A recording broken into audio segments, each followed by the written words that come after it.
America's growing national debt has become a silent but dangerous weakness in the economy. As political conflict escalates, the risk of default increases, and the damage would be far more widespread than simply being unable to repay debt. Borrowing costs would rise, markets would lose confidence, and Americans would face slower growth, job losses, and soaring prices. Default is not a technical event, it is a national economic shock with long-lasting consequences. Imagine you're at a high-end gala, holding a glass of vintage champagne, feeling like the absolute king of the world because your credit card has no limit. That is the United States financial empire in a nutshell, a glittering, debt-fueled party where the music never stops because we own the speakers and the electricity. But what happens when the waiter brings a bill so astronomical that even the guy who owns the printing press starts sweating? Welcome to the concept of sovereign default, the ultimate "it's not me, it's you" breakup between a nation and its creditors. In the US, we've treated the debt ceiling like a suggestion rather than a boundary, leaning on the global demand for USD to keep the charade afloat. We aren't just talking about numbers on a screen. We're talking about the structural integrity of the global ego. If the pillars of the world's reserve currency crack, it isn't just a market dip, it's a cinematic collapse of a financial empire. This is the hook. The terrifying, sarcastic reality that our entire economic fundamental is built on, the collective pinky promise that the bill will never actually come due. It's a high-stakes game of musical chairs, where the chairs are made of IOUs and the floor is lava. If the music stops, the risk-free rate becomes the biggest joke in history. To understand why we're flirting with disaster, we have to look at the political and monetary stage where this drama unfolds. The U.S. doesn't just have a currency. It has a geopolitical superpower draped in green ink.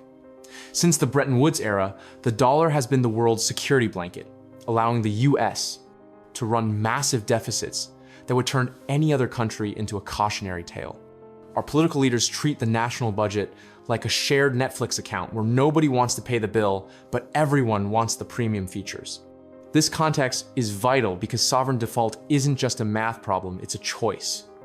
It's the result of a political system that finds it easier to kick the can down the road than to admit the can is now a massive rolling boulder. We operate in a reality where fiscal responsibility is a term politicians use only when they're in the minority, while the monetary base expands like an overinflated balloon. This unique positioning creates a moral hazard the size of a continent. When you are the global standard, you start to believe you're immune to the laws of gravity. But history suggests that gravity eventually wins, even for empires that think they've mastered flight. Let's talk about the plumbing of this disaster, the core monetary mechanism. In most countries, if you spend more than you have, you're broke. In the US, we use the Federal Reserve to engage in a sophisticated form of legalized alchemy. When the government needs cash it doesn't have, the Treasury issues bonds, basically fancy IOU notes, and the Fed often buys them using money created out of thin air. It's a closed loop of debt that relies entirely on the global demand for USD. Because the dollar is the reserve currency, other nations are essentially forced to hold our debt to facilitate trade. This creates a massive asset bubble in the bond market. You see, the US doesn't go broke in the traditional sense. It just risks devaluing the currency until your life savings buy you a single artisanal cupcake. The structural risk here is that if the world decides our IOUs are just expensive wallpaper, the mechanism breaks. This isn't just a glitch.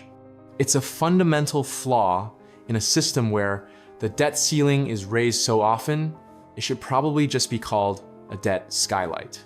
We are banking on the idea that the rest of the world will keep playing this game of hot potato indefinitely, purely because they have nowhere else to put their money. Behind the curtain of every economic crisis, you'll find a group of people in suits making very confident, very wrong decisions. The political motivation here is simple: power. Staying in power requires spending money on things people like subsidies, defense, social programs, without doing the one thing people hate, raising taxes or cutting benefits. It's much sexier to print money and let future generations deal with the structural and long-term risks. This is the ultimate fraud case, where the victims are the people who haven't been born yet. Politicians use the threat of sovereign default as a hostage negotiation tactic every few years, playing a game of chicken with the global economy just to score points on cable news. They are motivated by the short-term sugar high of deficit spending, ignoring the lessons from monetary history that tell us no empire can outrun its debt forever. It's a cycle of ego where the financial market structure becomes a playground for ideological battles. By treating the national credit score like a political football, they've turned a serious financial obligation into a high-stakes comedy of errors, seemingly unaware that if the US actually defaults, the power they're fighting over won't be worth the paper it's printed on. So, what does this look like for you, sitting at home and trying to figure out if you can afford eggs? The socioeconomic consequences of a sovereign default or a massive devaluation are personal. When a nation can't pay its bills, the value of its currency drops, which is a polite way of saying your purchasing power gets punched in the face. Inflation isn't just a number on a graph. It's the quiet theft of your labor. Your asset bubbles in housing or stocks might pop, leaving you with a mortgage on a house worth half what you paid. Imagine a scenario where the global demand for USD shrinks suddenly. Everything imported becomes a luxury. This hits the average person's life with the force of a freight train. Pensions dry up, infrastructure crumbles because the government can't fund repairs, and social stability begins to fray at the edges. It's the death of the middle-class dream by 1,000 cuts. The useful insight here is that a sovereign default isn't an abstract event for billionaires. It's an event that decides whether you can retire or if you'll be working at a kiosk until you're 90. It turns the American dream into a survival horror game where the rules change every time the Fed holds a meeting. If you think the US is special, history has some very loud, very tragic counterexamples to share. Look at 1922's Weimar Germany, where people carried wheelbarrows of cash to buy bread. Or more recently, Argentina, a country that has defaulted so many times, it's practically a national hobby. These aren't just trivia points, they are mirrors. Every fallen financial empire, from Rome to the British, started with the same hubris, the belief that their currency was the final boss of money and could never be toppled. When the Roman denarius was debased, it wasn't a sudden explosion. It was a slow, agonizing slide into irrelevance. The international comparison here is stark. When other nations default, the IMF steps in with harsh austerity measures. But who steps in for the United States? We are the too big to fail of the planet. Historical lessons from monetary history show us that once trust in the sovereign is lost, it doesn't come back with a simple apology or a new interest rate hike. The collapse of global trust leads to a fragmented world where trade stalls and the risk-free status of the dollar becomes a punchline in a history book written in a different language. Now, if you ask a modern monetary theory, MMT advocate, they'll tell you to relax. The counter-argument is that since the US prints its own currency, it can never technically default. They argue that we can just keep adding zeros to the balance sheet as long as we have the productive capacity to back it up.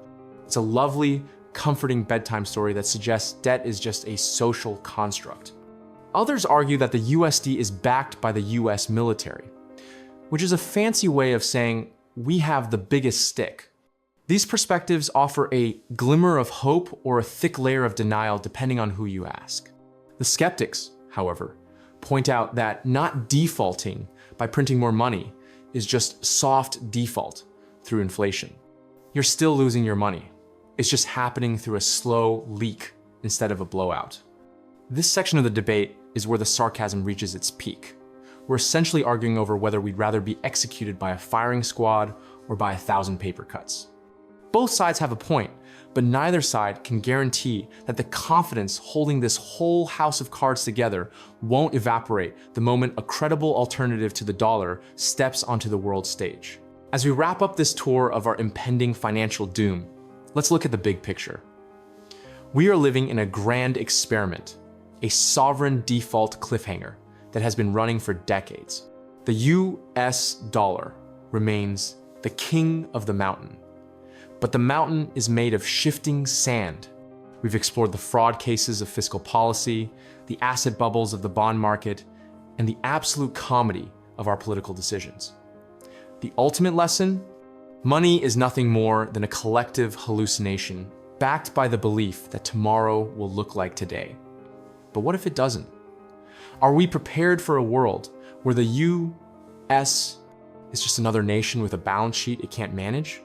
Can a financial empire collapse and still maintain its cultural and military dominance? These are the open-ended questions that should keep you up at night, or at least make you reconsider that second credit card. We are standing at a crossroads of monetary history, watching the sovereign default sign blink in the distance. Whether we turn back or drive straight off the cliff is a decision being made every day in Washington, and the consequences will be felt in every wallet on Earth. The party's still going, but the sun is coming up, and the bill is looking very, very expensive. Let's get real about the structural and long-term risks that nobody wants to talk about at Thanksgiving dinner. The US is currently facing a demographic shift that makes our debt load look even more terrifying. We have an aging population expecting Social Security and Medicare, which are essentially the world's largest Ponzi schemes. To pay for these, we have to keep the global demand for USD high, but we're increasingly using the dollar as a weapon in foreign policy through sanctions. This is like a bank trying to keep customers while occasionally freezing their accounts for being annoying. Eventually, people find a new bank. The risk is a death spiral where we have to print more money to pay the interest on the money we already printed. It's a fractal of bad math. The useful insight here is that the stability of your life, your 401k, your grocery budget, your ability to buy a car is tethered to a system that requires infinite growth on a finite planet with a very finite level of global patience. We are testing the limits of how much trust can be squeezed out of a piece of paper. If the economic fundamentals were a medical chart, the patient would be in the ICU. Yet the doctors are arguing over what color to paint the waiting room. In the end, perhaps the most chill way to look at sovereign default is to realize that nothing is permanent. Not the Roman Empire, not the gold standard, and certainly not the American dollar's reign of terror over the global economy. We've spent 15 minutes dissecting a slow-motion car crash, and yet the wheels are still turning. The sarcasm hides a deeper truth. We are all participants in this grand fiction. The impact on a person's life is that you are forced to be a gambler in a game you didn't sign up for. You can hoard gold, buy crypto, or bury cash in the backyard, but if the US defaults, the world as we know it changes for everyone. The final open-ended question is this: is the end of the dollar's dominance a tragedy, or is it just the inevitable next chapter in human history? Maybe we need a collapse to remember what actual value looks like, something beyond digits on a screen or promises from a podium. Until then, keep an eye on the debt clock, try not to panic, and remember that in the world of sovereign debt, the only thing more expensive than paying the bill is not being able to pay it at all. The party's over, the lights are on, and the waiter is standing right behind you with a very expectant look on his face.